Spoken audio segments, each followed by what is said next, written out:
Hello and welcome back to my channel. बात करने वाले इस वीडियो में पैसा लो डिजिटल लिमिटेड को लेकर के। स्टॉक में देखोगे तो 58 रुपीज का प्राइस चल रहा है और 2 दिन में काफी अच्छे रिटर्न दिखाए हैं स्टॉक ने।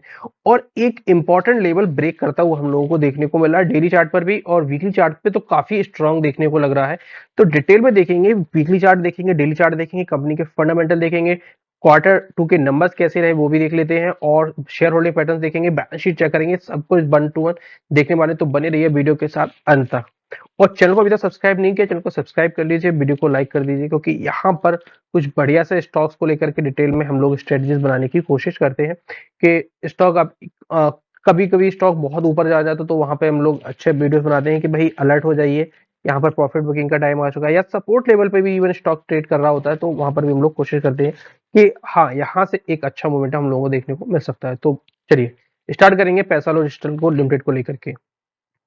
कंपनी के अगर हम लोग शेयर होल्डिंग पैटर्न देखें तो सबसे इंपॉर्टेंट इसमें यही है कि प्रमोटर्स को अगर देखोगे तो दिसंबर 2021 में प्रमोटर की होल्डिंग थी 41% की, और अब बढ़कर के हो गई। और इवन हर क्वार्टर में देखोगे, जैसे यहाँ पर 44.16 थी, सेम थी, फिर 45.92 हो गई, सेम सेम, और फिर यहाँ पर देखोगे तो 46.24% हो गई, फिर इंक्रीज हुई 47.05, 48.86, 50.38, 51.66 और 52.38। मतलब देखा जाए तो हर क्वार्टर में लगभग 6-7 क्वार्टर से लगातार प्रमोटर्स अपने कंपनी के स्टेक्स को बाय कर रहे हैं। अब बेच कौन रहा है? Most importantly FII. एफआई की होल्डिंग देखोगे और या डीआई की होल्डिंग देखोगे कंटिन्यूसली, अगर एफआई का 20% से घट करके कितना रह गया है, 10% तक रह गया है।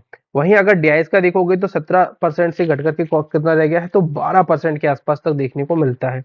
और पब्लिक की होल्डिंग कितनी, 21% से घट करके बढ़कर बढ़ करके कितनी हो गई, 24%। तो मतलब पब्लिक की होल्डिंग पे इतना इम्पैक्ट देखने को नहीं मिला है। नंबर ऑफ शेयर होल्डर्स देखोगे तो शेयर होल्डर्स बढ़कर 71,000 के आसपास पहुंच चुके हैं। ट्रेड्स में भी देख लेते तो लगातार प्रमोटर ग्रुप के द्वारा भर भर के माल इस समय खरीदा जा रहा है। इवन सितंबर 2024 में भी भर भर के खरीदा गया है। अमाउंट देखिए और नंबर ऑफ शेयर देखिए, 29 लाख खरीदे गए, फिर 15 लाख, 81 लाख, 38 लाख। तो भर भर के यहाँ पर पैसा लो डिजिटल के द्वारा स्टेक खरीदा जा रहा है। क्वार्टर के रिजल्ट भी देख लेते हैं, क्वार्टर के नंबर्स कैसे आ रहे हैं। तो रेवेन्यू यहाँ पर देखोगे तो अच्छी चीज है। सितंबर से देखोगे तो 145 करोड़ का था, दिसंबर में 183 का हुआ, 195 का हुआ, 186 का हुआ, 187। तो ओवरऑल देखा जाए तो लगभग लगभग 180 करोड़ के आसपास अब कंपनी लगातार पिछले 4 क्वार्टर से सेल्स कर रही है, 190 के आसपास पे। इंटरेस्ट कॉस्ट पे कर रही है। बाकी सब देखा जाए तो फाइनेंशियल मार्जिन भी काफी अच्छा निकल के आ रहा है, 35% के आसपास का है। 42 था, 26, 30, 36, तो ऊपर थोड़ा बहुत ऊपर नीचे होता रहता है। अदर इनकम का देखोगे तो कोई ज्यादा सोर्स है नहीं है। बाकी नेट प्रॉफिट देखोगे तो नेट प्रॉफिट 47 था, 56 हुआ, बढ़ गया। थोड़ा सा ड्रॉप आया 37 का, फिर 41 हुआ, 50। तो देखा जाए तो one of the best profit, net profit इस बार भी निकल के आ रहा है कंपनी का, अगर 56 करोड़ को हटा दिया जाए, जो कि दिसंबर में निकल के आएगा।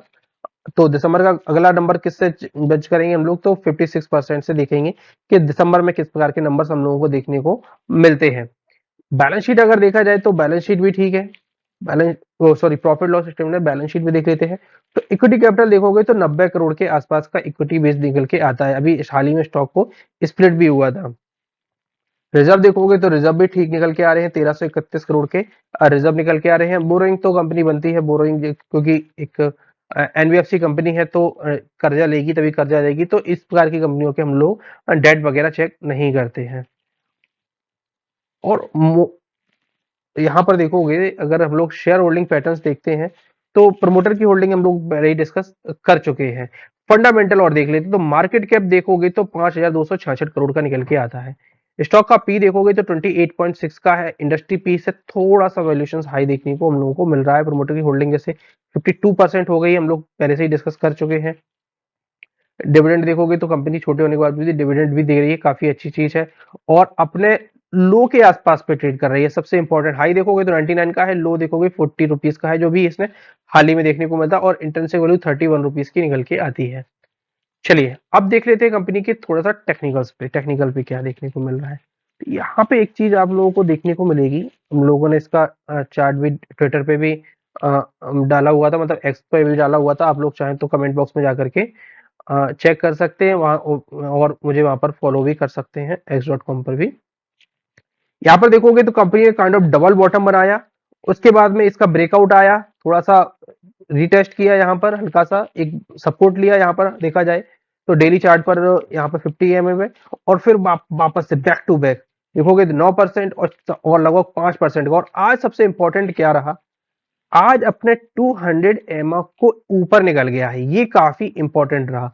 तो क्लोजिंग आ गई है 200 एमए के ऊपर निकल गया है, सबसे इंपॉर्टेंट है। अब यहां से देखा जाए तो थोड़ा बहुत कंसोलिडेट कर सकता है, थोड़ा सा नीचे आता हुआ देखने को हम लोगों को मिल सकता है, क्योंकि 2 दिन में अच्छा भागा है, थोड़ी बहुत प्रॉफिट बुकिंग वगैरह हम लोगों को देखने को मिल सकती है। तो 54-55 रुपीज का लेवल्स यहाँ पर मुझे काफी अच्छा लग रहा है कि अगर ये लेवल पे आता है तो एक बाइंग अपॉर्चुनिटीज यहाँ पर हम लोग देख सकते हैं। क्योंकि यहाँ पर क्या हुआ, जैसे ये लेवल्स थे ना, 2-3 दिन इस लेवल पे रेजिस्टेंस फेस किया, और इसके बाद में ये ब्रेकआउट आया और वॉल्यूम के साथ में निकल के आया। आज भी देखोगे काफी अच्छे वॉल्यूम्स निकल के आ रहे हैं। और इंपॉर्टेंटली क्या है यहाँ पर, वीकली चार्ट पे स्टॉक काफी अच्छा लग रहा है। वीकली चार्ट पे यहाँ पे क्या बना रहा है, तो यहाँ पर देखोगे तो काइंड ऑफ यहाँ पे बनाई मल्टीपल आईवीज, और उसके बाद में ये बढ़िया सा ब्रेकआउट हम लोगों को देखने को मिल रहा है वीकली चार्ट पे। 1 2 3 4 5 5 वीक्स तक कंसोलिडेशन रहा, और उसके बाद में फाइनली इस कंसोलिडेशन से ये स्टॉक बाहर आता हुआ देखने को मिल रहा है, और ऊपर जाने के लिए अब तैयार देखने को मिल रहा है। तो यहाँ पर अच्छे लेवल से अगर थोड़ा सा डिप आती है तो डिप का हम लोग अच्छे से यूज कर सकते हैं, और अपग्रेडिंग टारगेट के लिए 82 रुपीज और 89 रुपीज के लिए हम लोग देख सकते हैं। और स्टॉप लॉस की बात करें तो आईबी के हिसाब से स्टॉप लॉस निकल के आएगा 40 रुपीज के नीचे, जो इसका 52 वीक्स का लो भी है। आप लोगों का क्या व्यू बन रहा है पैसा लो डिजिटल को लेकर के, अपने व्यूज कमेंट बॉक्स में जरूर बताइएगा, और किसी भी निवेश से पहले अपने फाइनेंशियल एडवाइजर की सलाह और अपनी रिसर्च भी जरूर करिएगा। मिलते हैं अगले वीडियोस में, तब तक के लिए धन्यवाद।